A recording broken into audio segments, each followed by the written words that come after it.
Hi, this is the first of several videos where I'll be reading what I think are interesting excerpts from my book, The Spiritual Roots of the Tarot.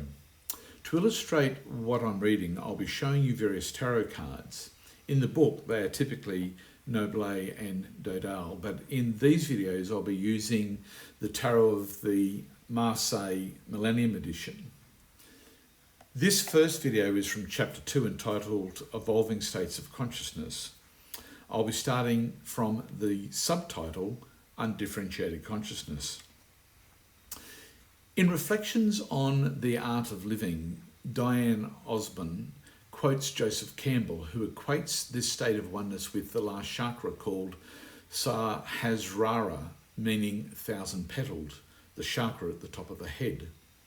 Campbell said, quote, "At this chakra, there is no person to be conscious of God.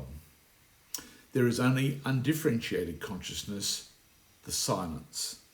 When you hit chakra 7, you are inert. It is a catatonic knockout, you might say, and you are reduced simply to a thing," end of quote. This is another way to explain Jesus' intercessory prayer recorded in the Gospel of John, quote, "That they may be one as you, Father, are in me and I in you, that they may also be one in us," John 17:21. When Campbell describes this place as undifferentiated consciousness, he is alluding to the idea that there is no consciousness, meaning no person, to be conscious of God. That is what it means to be one with God.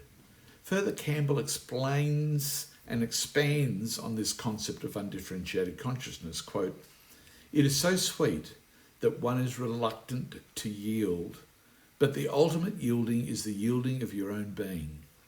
If you're going to hang on to your soul, you cannot become one with God. You can't even become one with your spouse. That is what has to be given up. I hear Om. I know God is ubiquitous. Divine energy is all around me. It is here, it is here, it is here, it is here." End of quote. In the Gospel of Thomas, Jesus says, quote, "Blessed are they who find the one within their own being," end of quote.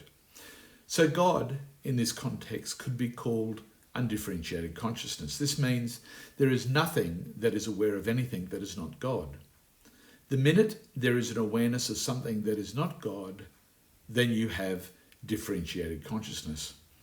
Imagine the state of undifferentiated consciousness is the colour white, and through a bizarre course of events, some of the white changes colour and becomes red. In that moment, the red becomes self-conscious, aware of itself because it looks different from white. That is the beginning of differentiated consciousness. Differentiated consciousness is the idea, the belief that there is something that is not God. The minute that belief exists, then according to the Cathar, the world of the evil God comes into existence. This is the creation of the dual world that the Cathar taught was evil. New subtitle, Differentiated Consciousness. The Cathar embedded symbols into the world card to define the nature of consciousness that made differentiation possible. The bull, the angel, the lion, and the eagle are each symbolic of an aspect of consciousness or awareness, if you will, that helps you to define yourself as being separate from God. The specific combination of these four first appeared in the visions of a 600 BCE Hebrew prophet Ezekiel. Quote, "As for the likeness of their faces, they four had the face of a man and the face of a lion on the right side, and they four had the face of an ox on the left side, and they four also had the face of an eagle." End of quote. Ezekiel 1:10.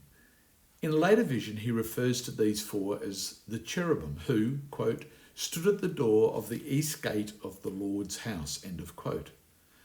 This idea of the cherubim being a gatekeeper first appeared in the Garden of Eden story. Adam and Eve were expelled from the garden for having eaten of the fruit from the tree of knowledge of good and evil. Quote, "So he drove out the man, and he placed at the east of the Garden of Eden cherubim and a flaming sword which turned every way to keep the way of the tree of life. End of quote, Genesis 3:24. In this context, the cherubim as the keepers of the eastern gate, along with the flaming sword, were ultimately tests Adam and Eve had to pass to return to the house of God. In the Gnostic scripture called the Pistis Sophia, it is made clear that it was possible for Adam and Eve to return to the garden. Quote, "The time will come when the sword will be removed for Adam and he may reach forth his hand and partake of the fruit of the tree of life." End of quote. Once again, if this was essential knowledge for anyone desiring to return to the world of the good God, the Cathar would have embedded it into the knowledge that was later translated into these portable stained glass windows. It's worth noting that card number XVI 16 is called the House of God, which is the place where the presence of God can be experienced here on earth. The flaming sword and the cherubim would of necessity be depicted somewhere close to this card. It comes as no surprise that the flaming sword is depicted in the previous card being held in the hand of the devil, card 15. If there is a flaming sword, then the cherubim must be close at hand as well. The conclusion can be drawn that any card prior to the House of God card is representative of differentiated consciousness, all of which belongs to the world of the evil God. New subtitle, The Garden of Eden. This idea of the emergence of a consciousness that was separate from God was intrinsic to the Garden of Eden story.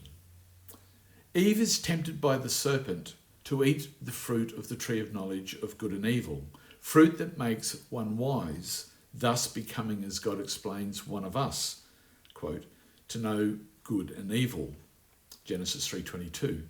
It would seem that wisdom to know good and evil wasn't the problem, since the gods, one of us, possessed that knowledge. The problem was possessing this knowledge and believing that they were different or separate from God. Being self-conscious, the, quote, eyes of them both were opened, and they knew they were naked, and made themselves aprons, Genesis 3:17, end of quote. And for the first time, fear makes its entrance, quote, "I heard your voice in the garden, and I was afraid because I was naked, and I hid myself," end of quote, Genesis 3:10. Adam and Eve now possess differentiated consciousness, no longer feeling they are one with God. Since they are no longer at one with God, they couldn't stay in the garden, the place of undifferentiated consciousness. This was the point where they were expelled from the garden. The quest of the fool, Adam and Eve, in having gained that knowledge of good and evil, was to find a way to regain their oneness with God while still possessing this knowledge. If they could do that, it meant Adam and Eve would also become one of us, being a part of the undifferentiated consciousness that was said to be, quote, us/God, unquote. You would know you could become one with God if you could pass the test of the cherubim and the flaming sword. Having passed the gatekeepers, you'd be permitted to re-enter the garden, which was symbolized anciently by a sacred space called the Holy of Holies, found in the Hebrew temple. In Solomon's temple, the curtain that separated the inner sanctuary, the place of the presence of God, the Holy of Holies, from the rest of the temple was embossed with cherubim.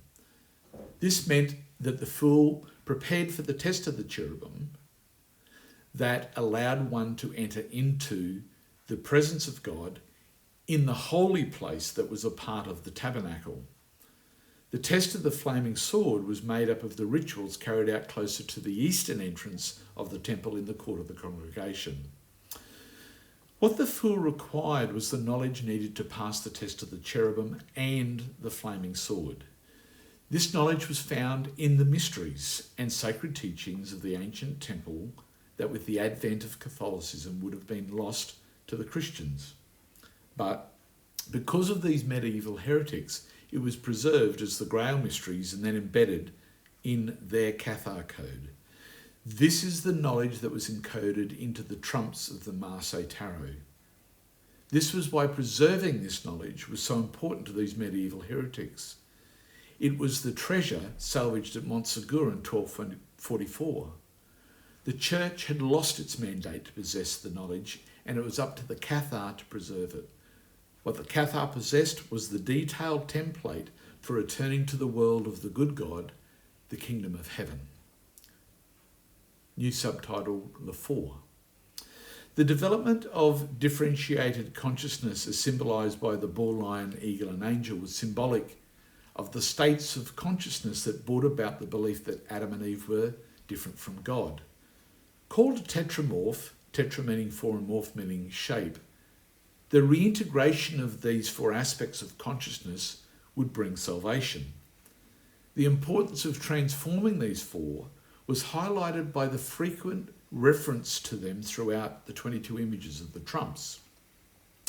The bull, the angel, the lion and the eagle are collectively symbolised in the position of the legs of various characters throughout the cards. For example, the legs of the emperor depicted in card 4 are crossed in the shape of a 4. In Jean Dodal's Massage Tarot, the number 4 is actually written on the card. In the card entitled The Hangman, card 12, the legs of the man are formed as an upside down 4. In card 16, the House of God card, one of the people falling out of the tower has their legs in the shape of the 4 but are coming apart. And finally, in various editions of the Marseille canon, the dancer in the centre of the mandala of the world card is depicted with their legs in the shape of the 4. With the exception of the world card, the other 3 cards are the first in a sequence of 4 cards that collectively symbolise the different states of consciousness: human consciousness, transforming consciousness and Christ consciousness. The dancer is linked to undifferentiated consciousness, that place where the 4 are now one. That's the end of my reading. I hope that you have enjoyed it. I hope it's juicy for you, that it really brings another whole dimension of what the tarot is all about. And I'm going to be sharing excerpts from my book in these video formats over the next few months, and look out for them, and I hope you enjoy them. Catch you again soon. Bye.